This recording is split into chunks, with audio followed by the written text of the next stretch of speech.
Hello everyone, welcome to a very special preview of the 2024 Formula One season. We've got a very special guest, Mark Bandana Man Danby, in the studio. Great Great to to be back, boys. Great to be back. Thanks Well, I for think having it's me our back. Number one first- ticket holder of Motorsport Republica is Mark Danby. I think he has to be. Okay, I think it's our first repeat guest we've had on, so congratulations, mate. appreciate that. Yeah, big Thank one. you. Okay. And thanks for doing this. We're really excited, and you're a big Formula One fan, and you're obviously been around the paddock for years and years and years, so we're looking forward to for your insight. We'll get there.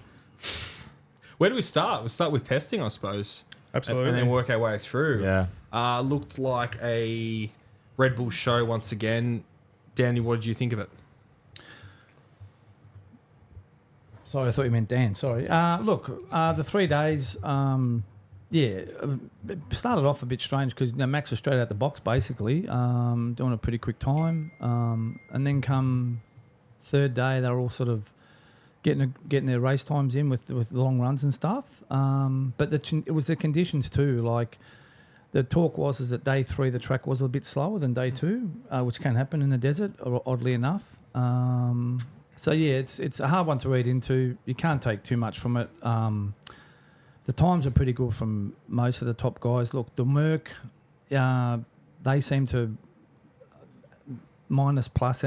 They're still finding their way. Like this thing, these guys that are trying to catch the Red Bull, they've gone a different direction with some of their designs and stuff. But it's about hitting the ground running. You got McLaren coming out saying that this track doesn't suit our car. Well, if you're going to be challenging, you can't need to be working everywhere. Yeah, I think it was interesting, Lando Norris's comments over the weekend. I think a reporter asked him, "Are you where Ferrari's at?" And he was bluntly saying he wasn't. I don't know if that's a media or it's sandbagging or any of those sort of things, but I really thought they would hit the ground running this year. This is McLaren. Well, they were talking it up. I think they came out a while back saying they were going to challenge Red Bull. Yeah. Brave call, to be talking like that. But look, if you look at the back end of last year, Ferrari to me were the ones that were the closest. They missed out on that second in the constructors, obviously for bad pit calls and all the rest of it there. But they're building. They're building. They seem to have a car that it seems to be clearly the second best. And look, from my point of view, this year is about which team of the chasing pack. This is Mercedes, Aston, Ferrari, McLaren. Which one of those guys is going to be the consistent challenger to Red Bull? Is locking out that second row? Because if we're going to have a situation where 1 week it's Ferrari on the second row, and then the next week it's McLaren, and the next week it's a Mercedes. We're just going in circles here with someone trying to challenge the Red Bull, Yeah, in the last pod we did, you said a very interesting thing, which I've thought a lot about, is someone's got to take at least 10 wins off Max this year or 11 wins off Max, which you just don't see happening. Well, when I spoke about that, I was basically saying that one team has to back one guy in. Well, if you look at what's played out, well, Lewis is leaving. We'll get to him in a minute, and obviously Sainz is leaving. So this is a clear chance, if they're good enough, the other driver to be that lead driver, and the team can say, well, okay, say Ferrari for an example, look, Sainz, you're not going to be around. We're putting all our eggs in the Leclerc basket. So that means pit calls, everything. This is if the car's close enough, and that's what it's going to take, because we all know it's Max. Red Bull are backing Max to the hilt today, tomorrow, yesterday, and the day after. Why wouldn't you? And that's the thing. Back to what you said, Tom. Like 24 races. How many's Max winning on a bad day? 10, 12. Well, that means you're asking one other driver to win the rest.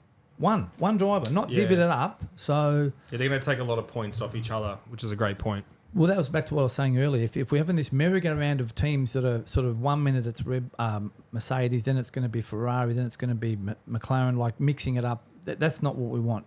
To me, the goal this year, if this Red Bull, because they're all saying that they've got a bit up their sleeve with the speed of the car, because even on the final day, like the talk was that Max's their engine wasn't up to full revs and stuff, and the tyre deg that he was doing, he was deliberately staying in the 131s for 25 laps.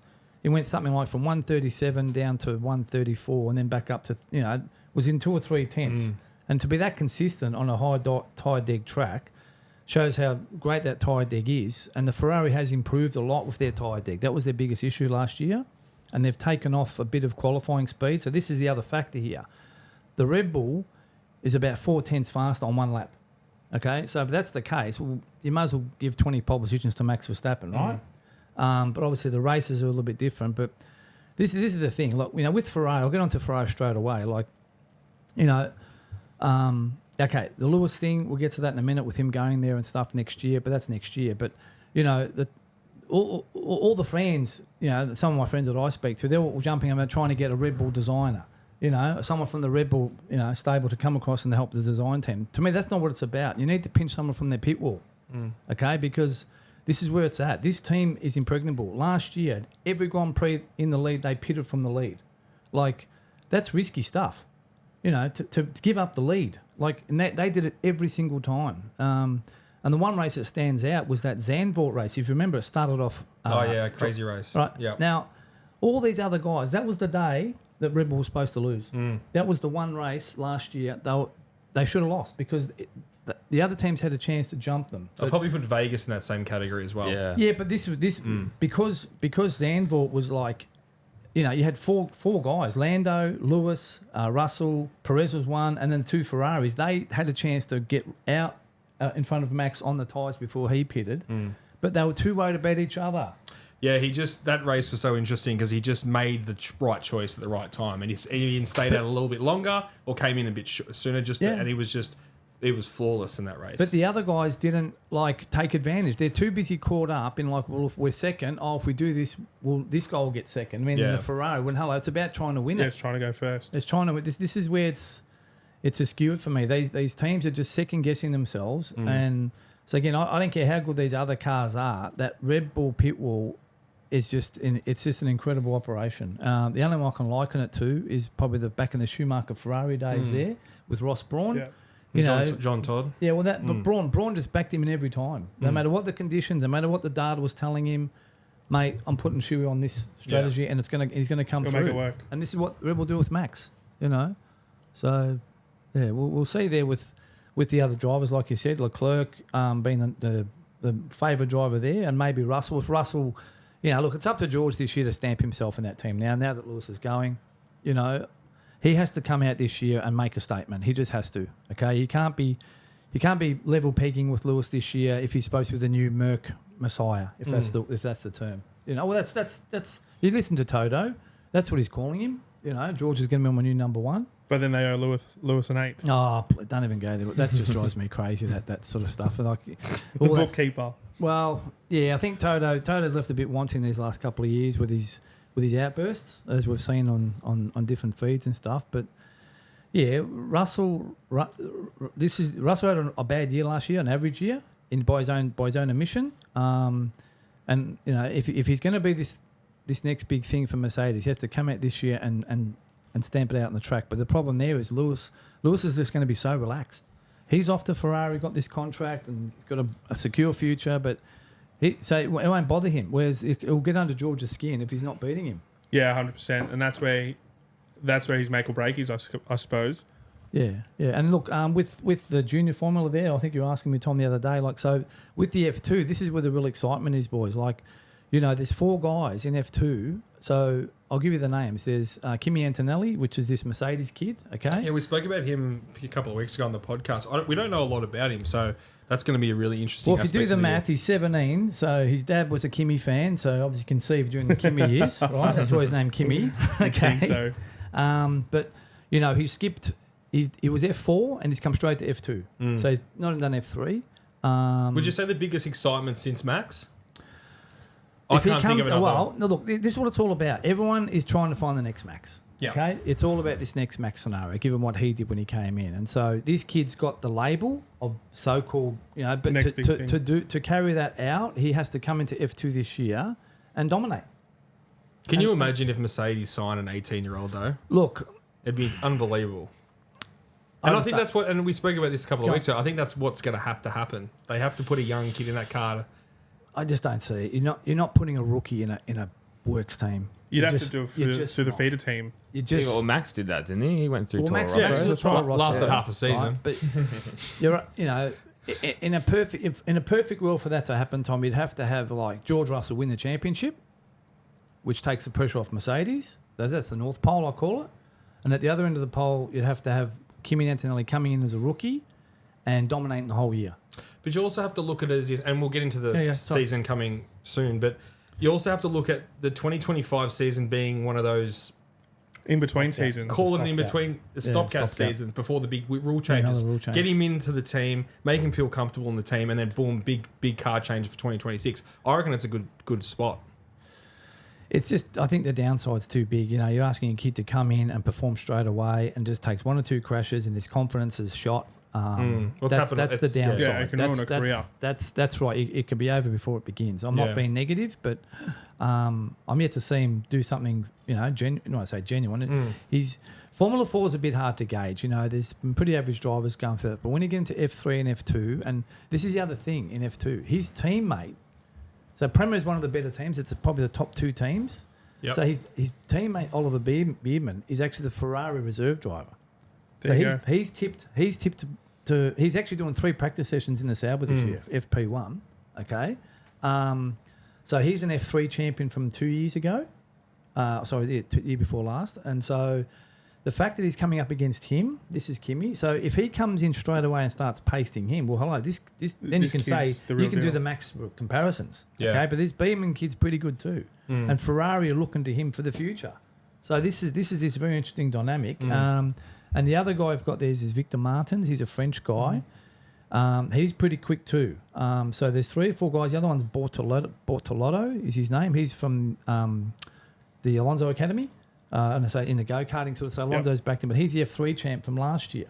So these are the 4 or 5 names that are going to fight it out for the F2 championship. But it's just, can one of them grab it by the horns and like dominate it? Like absolutely. Yeah, take it and run. And it's super hard to dominate that series because they've got reverse grids and all sorts of stuff. Well said, Tom. That's the problem there. You're getting these mixed results because 1 minute the guy who's 10th is the reverse pole winner for the next race and stuff. But look, interesting thing to play out because this Lewis decision is obviously putting Merck on the back foot. Who do they get? To me, it's Alonso. Today, tomorrow, and yesterday. That's the guy you get. Makes sense. That's the guy you get. Okay. Just for a year? Well, this is the thing, James. Like, let's play it out. Let's say it's Kimi in the Williams. I'll put Kimi in the Williams. This Kimi Antonelli kid. Yep. He jumps in the Williams. Which is the likely scenario. Right? Put him in to replace Sargent. Right? In he goes. And you sign Alonso with this stopgap. Well, what if Fernando Alonso comes and wins the World Championship in that Mercedes? Which isn't out of the realms of possibility. Well, of course not. But if he comes in and starts pasting George, I'm just throwing this up. What do you turn around and say? Thanks very much. See you later. You're 45 now, or no? You keep him on. But this is the double-edged sword. You know, the bookkeeper talks about going bold. Well, to me, the bold decision is to sign Alonso. Put your money where your mouth is. Because is Mercedes-Benz, given the entity they are, Tom, are they signing a 43-year-old Formula 1 driver? Is there still people behind the scenes that are still not happy with how he performed back in, look, that's 2007? That's been a dumb, but you can't harp on that. Generations ago. That's a and money talks as well. He'll probably be bringing in money through sponsorships, wins. He has to keep performing this year. If he drops off this year and all of a sudden Stroll's beating him, I'm not predicting this, but these are these. You got to look at little these things that positives can happen. and negatives, as to how, what has to play out for this to come to life. So. Yeah, it's all very juicy for this 25 market, even though 24 season hasn't started. That's such a racing thing to happen. That's right. It's always the way. Well, it's the biggest thing. I mean, we'll go on to Hamilton shortly, but Hamilton signing a year before, race start is crazy. I don't think I've ever seen that before. Yeah. Look, all the years you've watched F1, have you seen someone sign a year before the next year? No, I can't recall. No. Definitely not that big of a name. When there was the COVID year, I think Sainz signed for Ferrari before the season started, so that was 2 years ago. Okay, that was that COVID year when they started the racing in July. Yeah. So they announced him to replace Vettel, if you remember. So that was before the season started. I think they made that announcement. But that's different circumstances, so to speak. They had all this time up their sleeve because of the COVID thing. The season didn't start until July, I think. So this announcement was like March, which should have been the start of the season. And at the same time, Ricciardo, who had just signed, he was halfway through a 2-year Renault contract and signed to go to McLaren before he even started his second year. Yes, correct. And that was another odd, like, he's just started one contract and he's already signed this other one. Ditching it for another one. So there was a little bit of that going on, but so look, with Ferrari, look, I've got to commend them. Like, this is the old Ferrari. You know, this is what the old man used to do. You know, this Elkin bloke that runs the whole show there, you know, he's been chasing Lewis for a long time. And if you want to read between the lines, if you go back, if you remember when there was talk of Ricciardo getting that seat, Yes. well, everybody wanted Ricciardo to replace Vettel to go up against Leclerc. Well, this explains why that didn't happen, because this guy was still chasing Lewis. You know, they knew Leclerc's the long-term goal for their growth and stuff, but he was adamant he was going to get his man. You know, and here he is. And I think from that side of it, I think Lewis is actually going to make Leclerc's going to become the finished article now. This is the positive for him. This is how I see it. Like Leclerc is too emotional. I liken him to Montoya. If you remember one part of Montoya, heaps of talent, but just he's been there 5 years and he's still making silly mistakes. Yeah, in his own head. Okay, Yeah, we talk about it every week. Yeah, but to have a guy like Hamilton in the other car, he's going to have to be sharp, every single minute. Yeah. Of the day. And that's, so I think, it's going to make him. And back to the pit wall situation about stealing somebody from Red Bull, because Leclerc's going to be way faster than Hamilton on one lap. Okay, 100%. Like, I'll be surprised if Lewis out qualifies him more than 4 or 5 times. Any more than that, I'll be surprised. Okay, because Leclerc, he's fast. very fast He's on a very lap. fast. Okay, but on Sundays it's a different story. So this is how does Ferrari manage this? You're going to have one guy trotting off into the lead from pole or front row, and maybe Lewis will be like second row, third row. Could be closer, but then, you know, you're going to favour the lead guy. But then Lewis is going to, I've got tyres going to last another 10 laps. That's Don't right. pick me yet. So this is this conundrum. But, you know, and we've seen last year and the year before how they've stuffed it up over and over again with the wrong driver. I'm saying I think they've screwed Leclerc over so many times, you know, to favour Sainz for no reason. It didn't make any sense to me. But yeah, Ferrari, you know, they put the eggs in the basket here to get Lewis there. Can he win his 8th title there? Look, they're getting close. They are getting close, but it's going to take more than a car. He'll bring experience. And the other thing, he's going to make them accountable. This is what I like about the decision. This is what me and a friend were talking about this years ago. It's they need a champion to go there to make them accountable, because at the moment their mindset seems to be, well, Leclerc, you're an inbred. We you know, you've come from the junior category. That's right. And they know Sainz is a bit of a banana. You know, you just I'm calling it. I'm calling it. Okay, you just. I've never rated him. Well, highly. they just got rid of him just straight away. See you later, mate. You know, he's not the number 2 they thought he was going to be. He can't even be a proper number 2. You know, when you hear comments like, I'm under pressure, guys, I'm under pressure. And the other one he came out with was, he's intimidating me. You know, I mean, you're a fucking F1 driver, mate. Yeah, what do you expect? What? You know, stay in the crybaby league if that's what you're going to be sooking about. So, yeah, lots to look forward to from that side of it. But, look, back to Red Bull and Max. I mean, you know, the thought of him winning another 15, 16 races this year, Tom, seriously. I think that's what's going to happen. It is. It looks that It's way. looking likely, isn't it? Yeah. Yeah, I think so. G'day guys, James here from Motorsport Republica. Our brand new t-shirts have dropped. So we have Marquez, we've got Daniel Ricciardo, we've got Verstappen, Charles Leclerc in men and women, and a Gent Lawrence, Hunter Lawrence double champs tee. Jump onto motorsportrepublica.com.au, check out our new tees. We've got air freshener still on there. Go on our socials, Instagram, TikTok, Facebook. It's all on there. Make sure to check it out. All your support means everything. Thanks, guys. What's your thoughts on this whole Andretti situation? Because I thought that was a shoo-in to get into the paddock. Look, you got the president of the FIA there.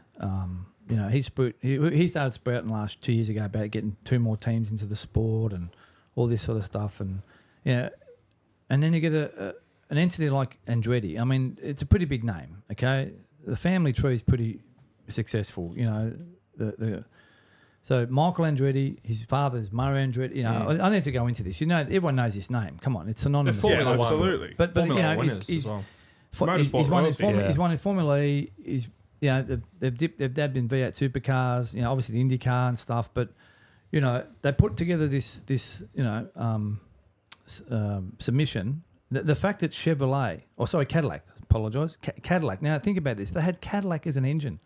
It doesn't get any bigger than this if you're an American. This is the thing. Like, you've got Liberty, who own the sport and pushing this whole American thing to death, which we've seen 3 races now, Drive to Survive, and all these fan zones around the world, make it all big experience and stuff. But it was never getting up. And the reason it was never getting up, because a while back at the last Concord Agreement, they sat around the table and they decided the powers that be, and it's 10 teams, and basically it's the pie. This is the size of the pie, and no one's getting a piece of it. They said, okay, if these are the rules, if someone wants to come in, they've got to put up $200 million. $200 million entry before your factory, before your drivers, before your team personnel. So just to get a spot. Just to get a spot. So they come with this astronomical figure, knowing full well, who's really going to front up with $200 million, right? Well, it's not a good business decision. Full stop. Exactly, but this is why they made this like out of reach, so to speak. So, well, guess what? Someone did turn up with $200 million, and had a team, had a manufacturer, and was going to come and make this sport grow. Engine supplier as well. This is we're not just talking buying a Ferrari engine or we're talking about an entity like Cadillac. Okay, so they're always getting knocked back, and it's just a joke. It's just a joke that we've only got 20 cars. We need more teams. We kept talking about drivers getting squeezed out and stuff, but it's just unfortunate. So the only way to get into this sport, it's a boys' club, and it's to buy an existing team. And this is why either Haas will get sick of it one day and he will sell up, or if Alpine keep going the way they're going. But Alpine managed to get on this tier of revenue with the other teams because of their historical. That's value, right. Okay, because they were in Renault back in the 70s and stuff. But it's the mind boggles. I'll say it again. You've got Liberty who own this sport. They're pushing this big American thing for all the racing. This just would have made win-win for everybody. Come on. If you want your fan base to grow in your own backyard in America. Show a team in there. Just with a fucking Cadillac engine. And the fact that the FIA president was pushing this himself, it just goes to show that these 10 teams that sit around the table, it's a closed shop. It's just a closed shop. Yeah. So it's a joke. It's always been a joke like that, but they move the goalposts. And what will happen now is there's a new Concord agreement coming up in a couple of years, and they'll say, the new entry fee is going to be $400 million. Yeah, it's just going to keep getting I'm worse making and this worse. up, but they'll they actually got scared. Oh my God, someone's actually going to do this. Yeah, someone's fronting up. Oh, we're going to vote it down, because when it kept going to this delayed vote, we're going to vote. You knew straight away, what's his vote stuff? Just they've filled the criteria. Yeah, that's right. So what's the problem? And that's why they were so disappointed. Like the quotes coming out, Mario Andretti, like just shocked because they ticked all the boxes. So yeah, but that's just the politics of F1, really. Yeah, just too scared. All the big teams. Look, again, just quickly, the Audi thing. So there's a guy there, the president's supposed to be standing down. This is the guy that put in charge, they wanted to on the F1 project. But now there's some small talk that this Audi thing might not happen now. There you go. So, I mean, look, Toyota's in it for 10 years. They got Mike Gascoigne, who was a decent designer at the Renault there back in the sorry guys, in the 2000s. They ended up spending over $1 billion in 10 years, and they got like 2 podiums.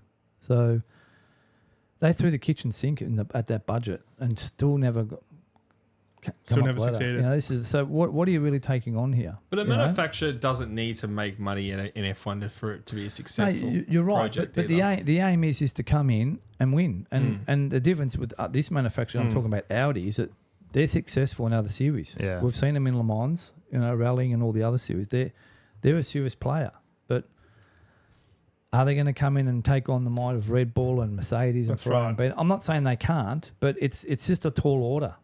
So it's a big ask, and then you've got to get the people, and you've got to recruit from within. You've got to steal people from other teams to build your base to get to where you want to get. So while also maintaining your level at the other competitions that you're racing in. Well, they're no slouch. Audi's a serious player. That's what I'm saying. They're a serious player. But I mean, I'd love they're going to come in obviously, and I hope they can make a play of it and get up there. It'd be great to see this, But but again, they've bought an existing team. See, this is how they've got in the door. So as for Andretti, like I said, either Haas sells up one day or Alpine. Or again, that's a friend. Yeah, that was maybe to chuck the talent. Who knows? But the Andretti thing is it's a silly situation. It's just silly that it got played out, and I think it's embarrassing for Formula One. That's all I say about it. 100%. Good call. So should we jump onto the top 5 predictions for this season, boys? What do you reckon? Yeah, I'm in. Danby, you start. Is anybody betting Max? It's hard to put it past him. Alonso, what do you say? 19 drivers already know. 19 drivers already know they're not going to be world champion. Well, I suppose they're being realistic, aren't they? What the mindset though to be a driver, like you're a competitive beast, but you already know realistically, like if you're a George Russell, does he realistically think he's going to win the world title this year? Put yourself in his shoes after you see what Max has done last year and then done in testing. Yeah, it's just hard. It's hard for all of them. Like they're already defeated before It's even it started. even starts, sort of thing. And I think someone like Alonso, if he's come out and said that, he's been there though. He's at the top of his game, and he probably knew people thought that about him going in. So for him, I don't think it's a case of being mentally beaten. He just game recognises game.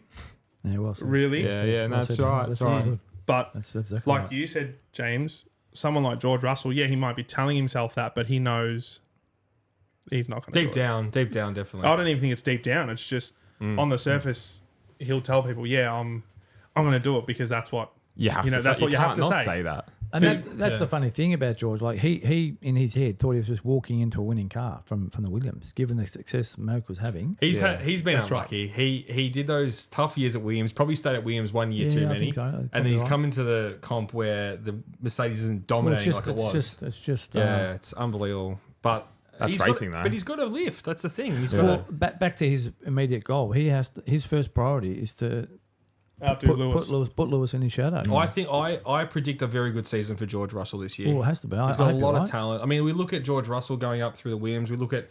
I still remember that Charles Leclerc in the Sauber finishing Yeah, that's seventh. right. Yep, all that's- that many races. yep. Like the raw talent's there. The X factor's there. We talk about X factor a lot on the show, where Sainz doesn't have the X Yeah, factor. yeah, You know, yeah, yes, well he can said. win a race every now and then. Yes, he can have a good weekend, but pulling that lap out of their bag, pulling, pitting and getting that lead, the outlap, the inlap, all these little things are the most important things. So Oh wow, this is grouse. Unreal. yeah, it's good pretty stuff. crisp, Cheers, isn't guys. it? Yeah. Cheers, that's really nice. That's thirst trap for you. I might join you in that actually. You can get Oh, wow. you can get it from Woolworths, Coles, That's cool. Ampol as well. So Okay. it's Yeah, I brilliant. picked one up on the other day on the way to Phillip Island. Oh, very good. Hey, beauty. Had to refresh myself. Well, I might continue with my top five because I've been working hard. So on we've this. all said that Max is I think we all agree. Okay. On I this. think that's I have unanimous. I have George Russell finishing second in the championship Okay, this yeah. year.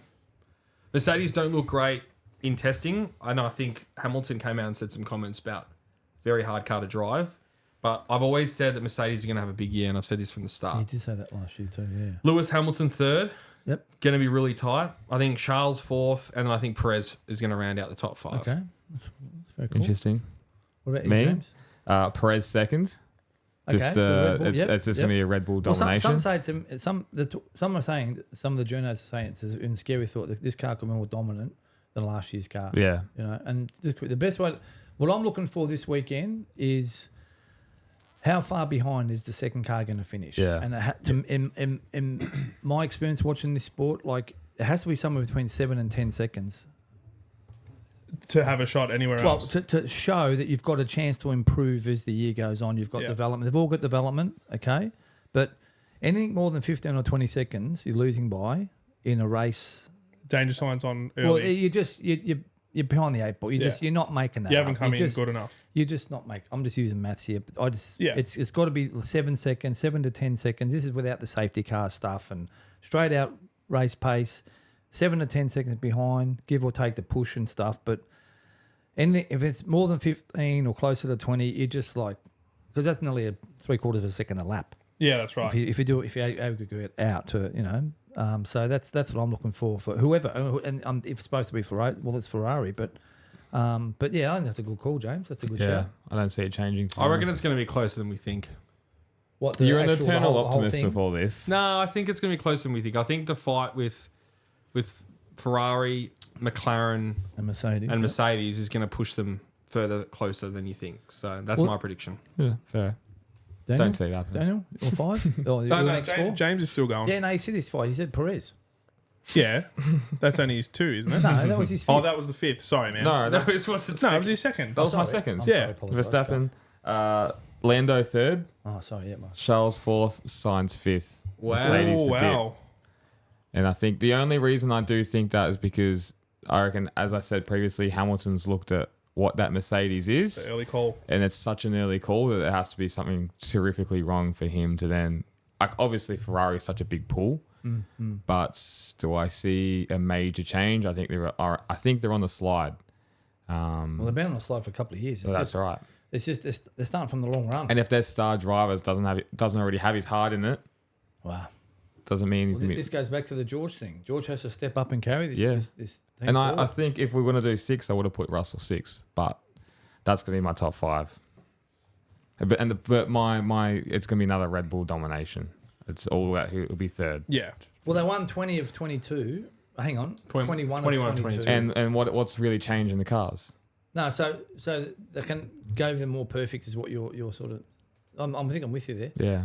I think Ferrari can grab some races. I think, but again, we'll just have to wait and see how dominant this car is. They're all saying it's dominant, but how dominant? Okay, and this looks back to that thing, like the fact that they went on a different design path and they've gone to this the zero pod. Pod. It's quite funny.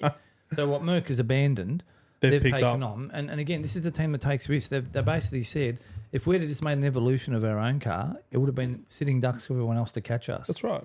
So they've gone into this different direction. They've got to move the goalposts. Well, they have. That's Adrian Newey, though. He's such a He's amazing brilliant. Well, Yeah. The thing I noticed in testing, Tom, was quite funny. At the Red Bull launch, you saw the car, the covers off, and you've got the halo and you've got the headrests either side, okay? And when everyone saw the back of the Red Bull and they saw the funnel chutes at the back behind the airbox, that's what looked like the Mercedes, okay? But in testing, the headrests either side that open up, they actually vents. They go through those channel the air to cool the engine. And this is why everyone's saying it's leaning towards this zero pod sort of concept. But to see them coming down the straight and testing, you see the onboard looking back at the driver's helmet, you see there's 2 massive holes either side. And you're thinking, how can anybody else never thought of this? Yeah, like that's right. these are these. Something so simple. When you see, when you go, think of it. well, of course that goes down the it is Daniel. This is a funny thing. Like it's so simple, but yet why isn't anybody else? Why is it taking so long? For someone not to do it first? Yeah, that's right. Okay, so my top. You done your top 5? No. No, not yet. Sorry, go on. Yeah, Max, Charles, Perez, Lando, and that's close. And then you can't rule him out. Fucking Hamilton to He's got to a round buddy. it out. Your buddy. Yeah. You got it written, bruh. Yeah. I said you got it written. No, I don't have it up on the wrong tab. Yeah, I think that's, and like I said, third and fourth between Lando and Perez will be. Take it as you will. I think I'll go with you. I think that's my 5. I think can't put Lewis out of that 5. You can't, because he can bring a car home that's not performing. and we've seen it before. That's the thing. That's what you got to count on for him. We call him the cockroach. Yeah, well, Never obviously- dies. Yeah, it's true. Yeah. And so, we look back at those 2 Hungaroring amazing pitting early and, being 35 seconds behind with 15 laps to go and then catching the leader, that sort of thing. Like, he's amazing at that. That's his strongest. That's his They've all had strongest that thing. streak, mate. Yeah. This bloke had that streak too, don't There was races this guy won where you think, how did he do that? Had no right to win. Qualifying lap after That's what the qualifying greats do, lap. though. Yeah, That's exactly right. They never say die. That's exactly. They yeah, never you give can't up. count him out. Yeah. Yeah. So I think I've got Max. I reckon I'll put Charles second. I think the Ferrari's looking like the car. I think I'll put maybe Lewis third, and then toss up between Perez and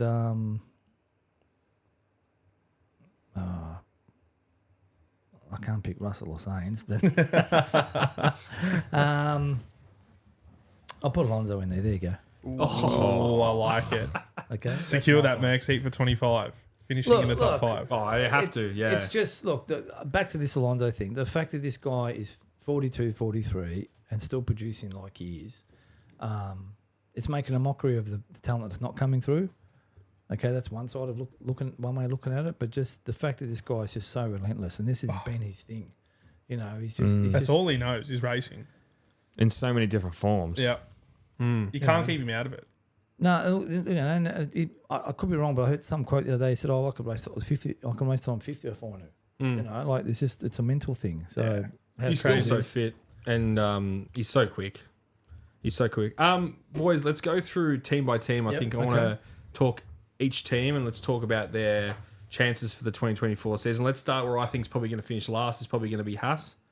Seemed in testing they really were on the long runs, struggling again with tyre degradation. That's been their problems Well, for the look, last few years. you look at the off season there. You know, the fact that they got rid of Steiner. You know, what was that really about? Like, you know, the guy runs a good operation. Steiner knew what he was doing, so obviously something going on there with Gene Huss. But I just see it as that, you know, Gene Huss is someone he's got a ticket to the table. They all get money from FOM, you know, to participate. You know, they get paid out. And he just doesn't want to put his hands in his pocket any more than he's already doing. He just wants to. This is the budget. Make it work. You know, that's his mantra. It always has been. Whereas Steiner was saying, mate, we need a bigger factory. We need to build more resources, more sort of. And the fact that they've replaced him with a technical, you know, director, sort of tells you, well, you know, that's just their operation. You know, I'm not knocking this technical director by any stretch, but yeah, they're just happy to be running around. But they're like, do you really want to be just doing that? Yeah, but like, doesn't mean I'm not saying you have to win, but like, they've got two great drivers, two really experienced drivers. They're not going some paid driver. If you're tipping that much money into it, like, wouldn't you at least have a bit more of a crack? I hear you, James. You know, and obviously money is such a big thing. I get it, but yeah, but like, so they're all getting a slice of the pie, right?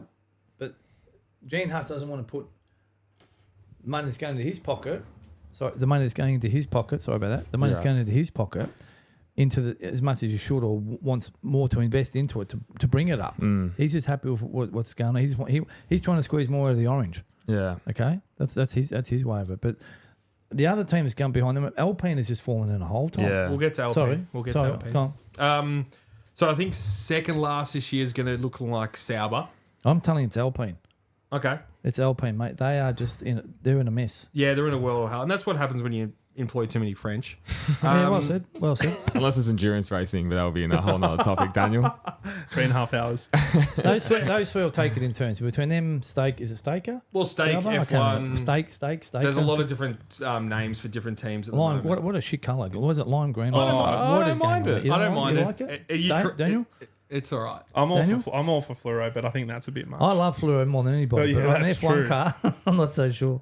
I don't mind it. And I think, as you said before, has to be Alpine. They seem like they have the resources. They have two really good drivers. It's just never been able to click. They were trying to get this engine parity going because they're the ones with the worst engine. Okay, and they're obviously a single entity. They've got no second team to do development with the engine, but that fell over. The other team said, "Nah, deal with what you got," and then they just seemed to shrug their shoulders. They were like, "Okay, this is what we're doing." Yeah, and there's got to be an arrogance down there has been for years in that pit box, 100%. And I think they need a full overhaul going into 2026.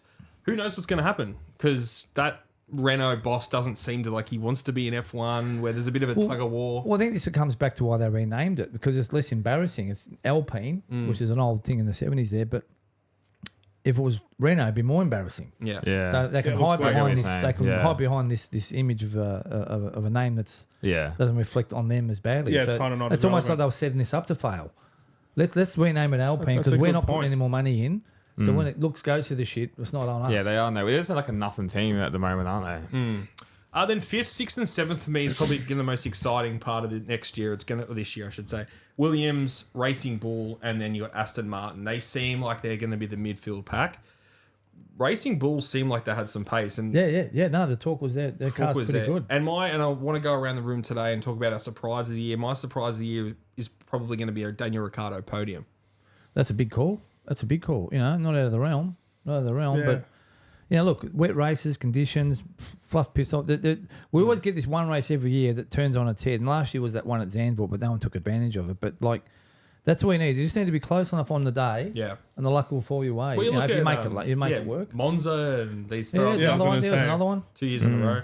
And then for me, McLaren, Mercedes, Ferrari, they're going to be the 2nd, 3rd, and 4th. team. Take your pick. Yeah, that's all right. But that's for me, that 2nd to 7th is so exciting. And I think take Max out of it, guys. It's going to be a good season to watch. Look, same as last year. Yeah. This is the thing. Everyone says it was the best car. Was it the best car? It was what he was doing in that car. This is the thing. It wasn't the best car by what the results show. Yes, they won 21 of 22, but they didn't get a whole lot of 1-2s. Well, Perez just... Again, he jumped out of the bolts. Jumped out of the gates pretty quickly, Perez. Every year it happens. Yeah. He'll win one of the early races. Max will have bad luck. Like last year, set Jeddah, he'd missed Q2. Yeah. So he started 15th and came second, but couldn't pass Perez. All of a sudden, Perez is going to be... It happens every year. He'll win 2 early races. Max has a bad luck and Perez is getting talked up as a champion challenger, and then blink, 3 races later, he's 50 points behind. Yeah, that's right. See you later. It's just par for the course there. So Yeah, it's I'm excited for that midfield pack and when you start looking at the personalities and watching the sport more, I think that becomes more exciting. And I think when you watch your Drive to Survive series that we joke about on the pod quite a lot, that's the interesting part for me, not who wins the race. But a lot of people who watch it on a casual occasion, all they care about is who's going to win the race. yeah, and like obviously, the other Aussie Piastri, we haven't spoke about him yet. Look, he had that year off, which didn't help him. Came back. He had a solid year last year. Great year last year. Yeah, I thought he did. Solid. Yeah. Solid is the word. He won a sprint race. We don't count those, but it's Still have to do it. Still have to do it. And took advantage. This is one of those days. He had some took good advantage. qualifying sessions as well, didn't he? Yeah, Piastri yeah. had some It came good, pretty but- good pace over one lap. But Well, there's lots of scenarios we talked about. I think going out in Zandvoort for the first time, that Liam Lawson. well, that's right. His first lap that he completed was like half wet, half dry. These young guys come into these tracks, and I just don't know how they do it. Like Piastri going to a lot of tracks he's never been that's before. right. That's right. And then out Gotta learn it qualifying from the Lando. Friday. Like it's insane. Like, But that's plus- what they got to do. You if got to I- throw them in the deep end and see if they sink or swim. This is Yeah. what it's about, James. That's exactly what it's about. Well, that goes back to my Kimi Antonelli comment. It was yeah. just getting him into the deep end. They did it to Max, to a but- certain extent. Yeah. It just the kids. He's got. So think about it. You're going from F4 to F2 to F1. But They're different back now. They, I know, they but do like do that. but you're going to like one of the top three Yeah, teams. the team. like- Yeah. And it's been done in different sports. Not to harp on about different sports, but it has been done. These big conglomerates like Ferrari and Red Bull and Mercedes, they don't take those sort of risks. They're not. There's just too much money involved. Too much. There's too much on the line. There's for too them. much on the Yeah, I line get that, because especially the in risk F1. is you're burning. You could like you said earlier, you could kill their career before it even starts. Yeah, that's right. Why would you want to crush them for? Kimi Räikkönen, he had something like 34 open wheel races before F1. 34. It's nuts. Or something in the 30s. That's There not the was- exact yeah. number, and Max Mosley at the time said, okay, I'll grant you a super license for 4 races. Now, if he had a crash in any one of those first 4 races, See you later. see you later, mate. But on debut in Melbourne in the Southy, it was flying, absolutely flying. That's why he just kept his cool. Yeah. He didn't get ahead of himself, and that's the whole thing. There's that little bit of emotion, you can just a little bit ahead of yourself, and you're chucking it up turn 1, taking out 3 litres. Yeah. Back in the day, Mika Hakkinen, in one of his early years there was this funny race at the German Grand Prix. Had the start, it was at the Hockenheim ring, and he's come up the inside. He just forgot to brake, and he took out about 10 cars. Right, you should YouTube this. It's quite funny because they had to do a restart because all these cars were crashing. You used spare cars back then. But all the drivers that weren't racing were taken out. Were getting interviewed by Louise Goodman, who used to be the Ted Kravitz at the time in the pits. And each one of them, Johnny Herbert, what happened? He goes, good start. And all of a sudden, Mika Hakkinen just come up the inside of me and didn't even look, that's terrible. Next guy, I got it. Then Mika Hakkinen. Yeah, and they would, every driver, he was on the crucifix. Well, he got banned for 2 races. He'd been in the sport a couple of years, 3 years, but that was just something a bit silly. And he ended up becoming a great driver. Don't get me wrong. But this is what I'm talking about. A rookie thing like that from a rookie, the question we ask, well, why is he in there? It's not, we'll let him off the hook. It will be embarrassing. It'll be embarrassing for the powers that be in the top line team to, Yeah, they've still got a reputation to hold. I just don't see it. I mean, I'd love for it to happen, but if this is the thing, if he comes in F2 and dominates F2 and wins with a leg in the air and reverse grid and he's starting 10th and wins from 10th, Yeah, well, coming hello. through. It's a no-brainer. Toto's going to be very tempted to go, well, shit, I might just put him straight in. He's that good. But I'm saying to you guys, that's the level he would have to perform at. Yeah. Make no mistakes.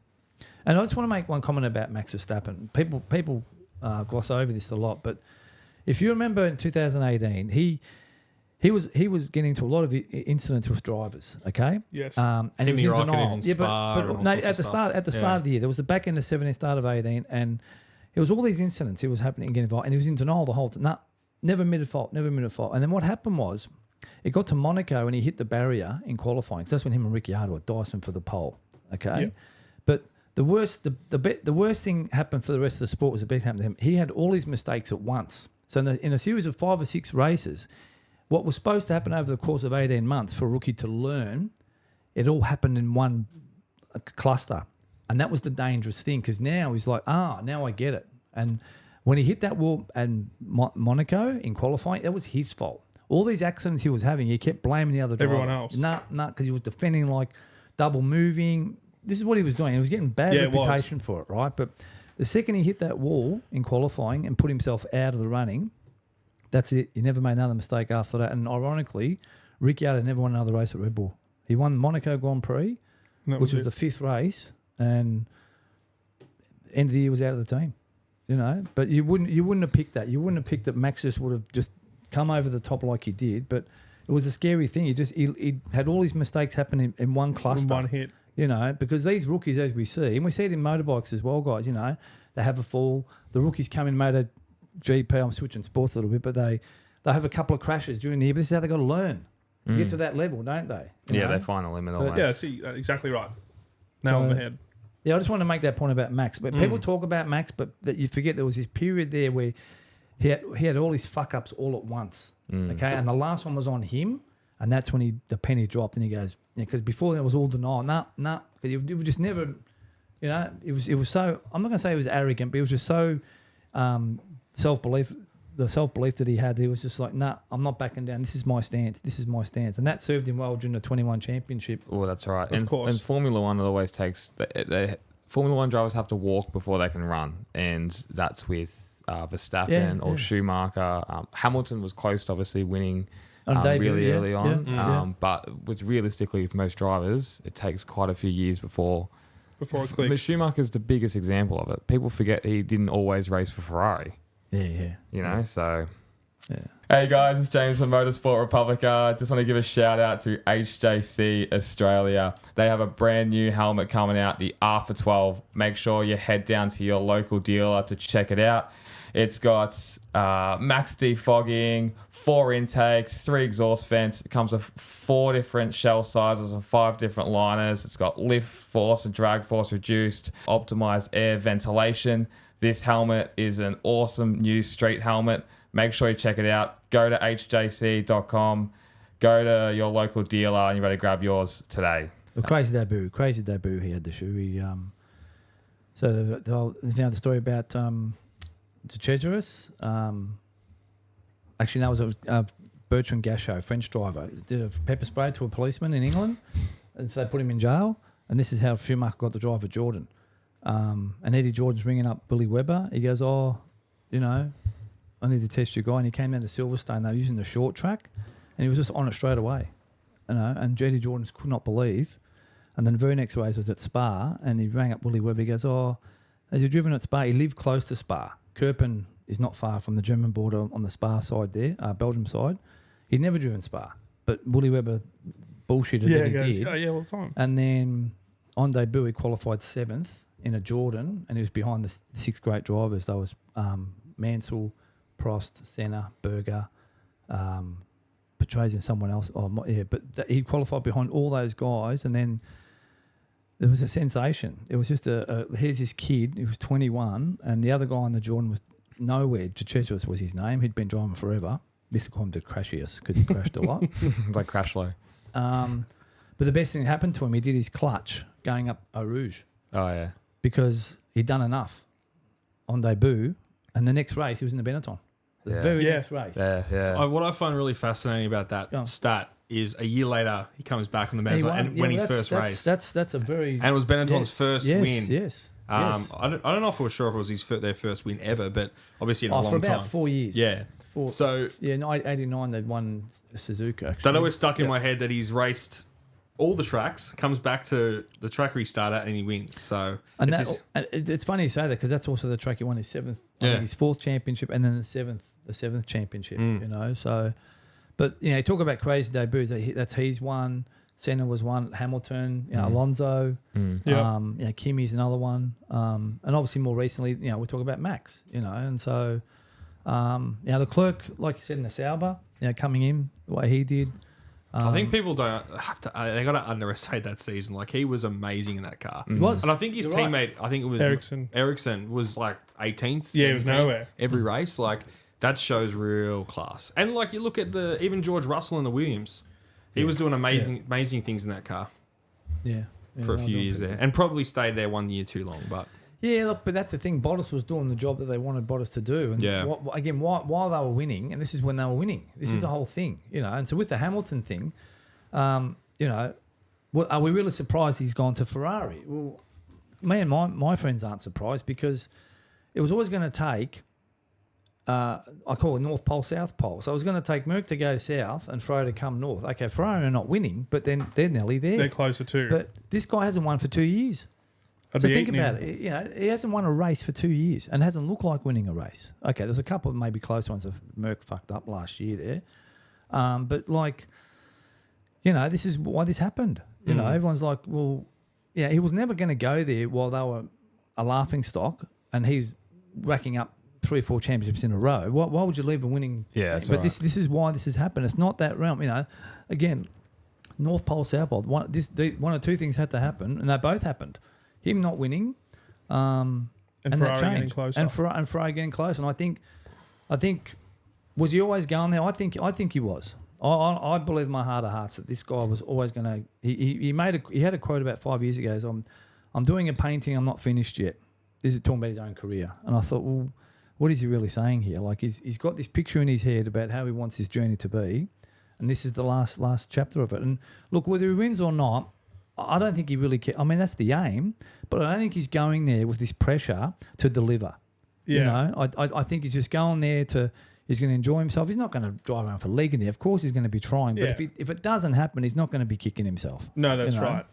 He's already a great. If he brings Ferrari back to the promised lands, how would that affect his legacy? And we've spoken about this, but Look, I'd like to get your thoughts on that. Nobody has won 3 world championships for 3 different teams. Okay? 3 world championships for 3 different teams. It hasn't happened. So he'd be the first. Yeah.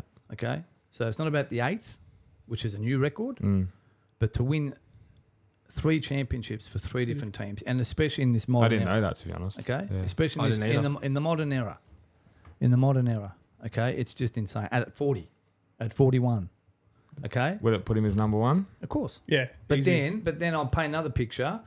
If Alonso goes to Mercedes and wins the world championship 20 years after he won his last one, come on. That gets me excited. All right? Yeah. Come on. What's more likely? Well, of course, what's more likely, but then it's also likely that in 5 or 6 years' time, Max goes to Ferrari and wins his 9th or 10th championship. Okay? So how do you want to play it? Like, when we're talking what ifs here, but it's just what the immediate future is Hamilton in this Ferrari. Okay? Can he do it? Yeah. I think he's a good chance, but Leclerc's not going to be there's no easy. There's no clear number one. Lewis knows what he's up against, and Leclerc knows what he's up against. And I'll say it again. I actually think this will help Leclerc. So I actually, in my heart of hearts, I think Leclerc will win the championship before Lewis. It's true. Iron sharpens iron. I always say it. Yeah. It's very true. Yeah. So it's just that qualifying speed that Leclerc's got. That how Ferrari deal with this on the pit wall when on the Sundays, which Lewis will have a more rounded thing. It's all about the tyre whispering is the last phase. Excuse me. That's the last phase of these drivers these days. It's managing these tyres, and Max can do it, Lewis can do it, a couple of the others can do it, but these young Lando can do it, But this is the last phase of your armour, caliper in your armour, so to speak. To go through a stint and still have those tyres in good shape for the last 5 laps before you swap, because you saw that with Lando versus Piastri. Yeah, experience. that's right. Again, rookie. Yeah, see, this is the thing. Yeah, this is the thing. And George burns his tyres a lot. He's big on tyre deck. So he's still yet to master that. So yeah, that's that last thing there. But look, Lewis, what a romantic story. Going to Ferrari at 40. Yeah, it's exciting for the sport. Look, it is. All the greats have driven there too. Yeah, correct. Well, I find it interesting that he's waited. He's seen his rival Vettel come and go there. No success. Obviously, Alonso had a stint there. So he's seen 2 of his closest rivals go there and look, step back and say, well, okay, this didn't work for them, but the timing's right for him. And I kept going back to this Elkin bloke. Like, they've been friends for quite a few years, and I'm doing some research. I've got some people in the talk of the minute trying to find out exactly where this all began, because I'm more curious as to this friendship that they've had and where it all began for them too. Because clearly, this like I said, for not to sign Ricciardo, which everyone thought was the obvious choice, against Leclerc. This tells you back then that they were chasing. They were playing the long game. He just kept knocking on his door, and the offer was more and more, and then finally got his man. He finally got his man, and good on him. Good on him. I touched on this earlier, but what's your surprise going to be for the year? What's your underrated fact I suppose. that we haven't talked about already? Look, surprise for me would be, if the McLaren is that third or fourth car and somehow Lando manages to drag it up to a win. Okay, Lando win. Because I think to me, Lando's the one in the waiting. Okay, you talk about this next crop. He's better than Russell. This is my two bobs. He's better than Russell. He's better than Sainz. Is he better than Leclerc? Maybe not as fast as him, but Red Bull have tried their hardest to get him over and over. Yeah, and look, surprisingly, he's come out and said, "I'm staying at McLaren. This is my future." He said this last week. He signed for 2 years, hasn't he?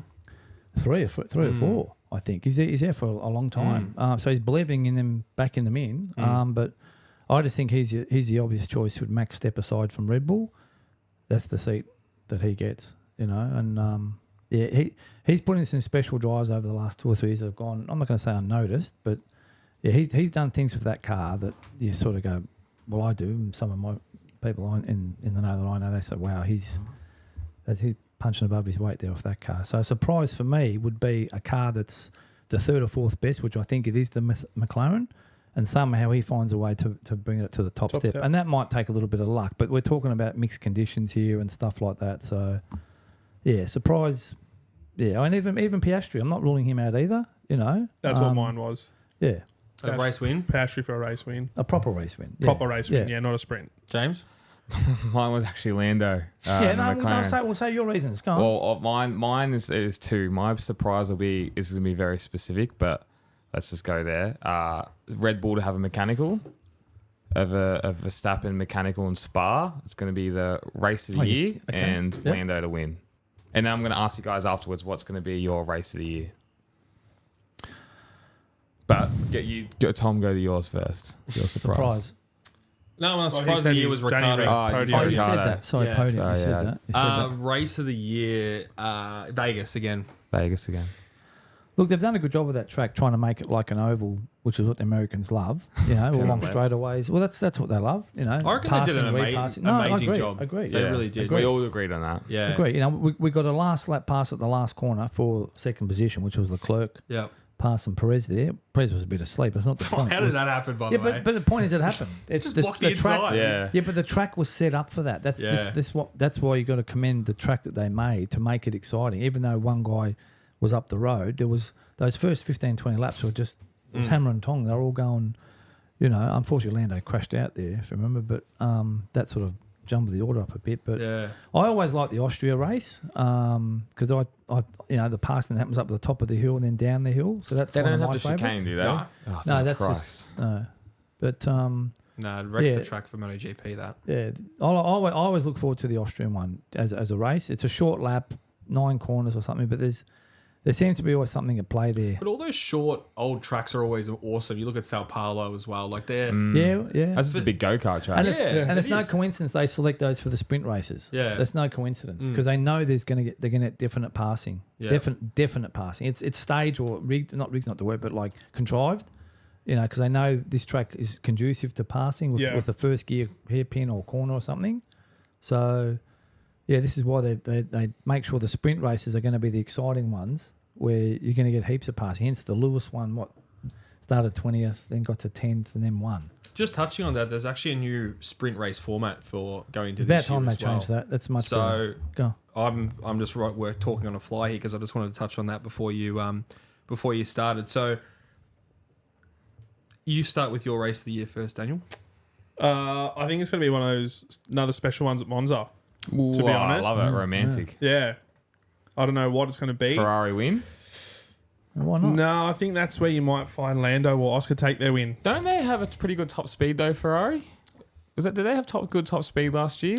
They did, but they've lost a bit of it this year, actually. Yeah, touched on it earlier. Oh, okay, right. I think it's just going to be like you touched on. They had those 2 years in a row where it was, throwing up a wacky result. I think it'll come back to there. But I'll tip McLaren around there. All right, nice. Yeah, that'll be my race. So sprint shootout will move from Saturday to Friday, which I really like. So you're going to have a Friday practice 1. You'll have a sprint shootout. Then on Saturday morning, you'll have the sprint, which will be early for us on a Saturday night. Okay, that's good. Be like a 6 p.m. I think, for the European rounds. Then you'll have qualifying for the race on Saturday after the sprint. It's funny now that you say it like that. I mean, I did read this when it came out. It's how simple. This is how it should have been. Yeah, how it should have been. Fancy having we have a sprint race on a Friday or qualifying on the Friday. It just made no sense. Yeah, but the grid was determined 2 days before. Yeah. And you have they wanted it to be like a Saturday day, like for it all to happen on the one day. But this is but that's so the way. simpler. Yeah, it is. That's the best way to do it. That is the way. What you just said, Tom. So that's super exciting. I think that adds a little other dynamic for that. I mean, for us, Saturday night, 6 o'clock, get home from work, and then we're watching a race, you know what I'm saying? And a couple of hours later, watch a qualifying. So sprint races this year, the calendar has been 6? announced as well. There's 6 races, so 2 new locations. So the Chinese Grand Prix will be the start of the sprint race, and that's going to be in the middle. Shanghai. Shanghai, great track. Good track. Excited to get back there, actually.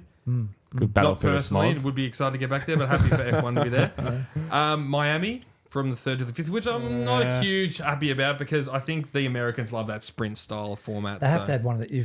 They have to have 2. They got it in Austin as well. They have to. Spielberg, as you touched on, Sao Paulo, and then Qatar, which at the end of the season, I like that now with Qatar. So I think it's the second last race. So yeah, they've twinned it. I think they've twinned it with so it makes sense because you got you've got your Middle Eastern tracks, you've got your European. Well, they brought just on the calendar there, so they brought Japan forward straight up to Australia, which is a good idea. Yep. Because when you see that globe thing when it goes, you see that thing spins around. You think, and it's supposed to be net zero and stuff. Was it Japan after Australia? Yep. Oh, I think yes, it is, and then it's China. Yes, we've got Bahrain this weekend, and then we've got Saudi Arabia the week after. Yep. 2 weeks. Saturday races, Tom. Both Saturday races. We touched on that last week. Then Australia, Japan, China, Miami, Emilia Romagna, which is well, that'll be the 30, that's going to be the 30-year anniversary of Ayrton Senna. Yeah, there you go. Yeah, shit. Monaco, Canada, Spain. So that's interesting. They go to Monaco, then they go to Canada, and then they come back to Catalonia, which is. Wow. And then what? When's the Baku one? Then you got Austria, Silverstone, Hungary, Belgium, the Dutch Grand Prix, Monza, and then Azerbaijan's after Monza now. And then you go into Singapore, United States, Mexico, Brazil, Vegas, Qatar, Abu Dhabi. When you read it like it's that, too long. How crazy is it? Look, it's too many. Races. It's too many. It's just too many. Okay. Like there's 52 weeks of the year, and there's 24. Like every second week, many. It's crazy. It is a lot of races. It's just saturating it. I mean, look, you're going to get people out there. Money talks, so damn. I get that. But look, got to catch them while they can. We've seen these last couple of years, like when you've got someone dominating. It doesn't help when someone's dominating, though. Of course not. But I'm just making the point that when someone's dominating and we've still got 8 races to go and he's already 150 points in the lead, and you're thinking, let's get some good racing. Look forward to something. Seconds. But I just that's the problem with the sprint race, though. They also get points from that. So then it if someone's dominating, it lengthens the gap even more. So I just think it's just too many. It's 22. I think is probably the max. So, but look, just one other thing, guys. I want to mention about Steiner. He's going to be working for RTL this year, and he's also going to work for Channel 10 at the F1. Oh, okay. Awesome. So he'll be here at the Australian Grand Prix. RTL, you say? Yeah, the German RTL, the German. Perfect. Yeah. So he'll be following around the paddock. I noticed he was going to be at the Adelaide Motorsport Festival. Doing that as well. And he was also doing a night, I think, at the Exhibition Centre in Melbourne, which would be pretty cool. So it's good that he's not lost to the sport in a sense. He's always going to be. He's too big now. Yeah, that's right. From his personality. But look, he's a good operator. People oversee this. These drivers survive. They think he's just a goof. People. They just, because he swears and all he's this got stuff. Like he does not smash my door. Yeah, but shit. like the guy is a good operator. He always has been, and Yeah, he should. Some other team should pick him up really to be the helm or something like that. But he just. We're not going to comment on what's happening with Christian Horner because it's just a massive beat up in the media, which is. Of course so I don't want to comment on that, but I think that there would be that'd be a great man sitting in the stands going, "Oh, pick me!" Anything happens there, but we'll wait and see what happens. Well, thanks, guys. That was a F1 preview for the year. We're really excited. We're going to be capturing, hopefully, some listeners over the next 35 weeks of the season. So very excited. Looking forward to it. Yeah, Bring Jump it on board. Bring it on. See you, boys. Thanks. All good. Cheers. Thanks.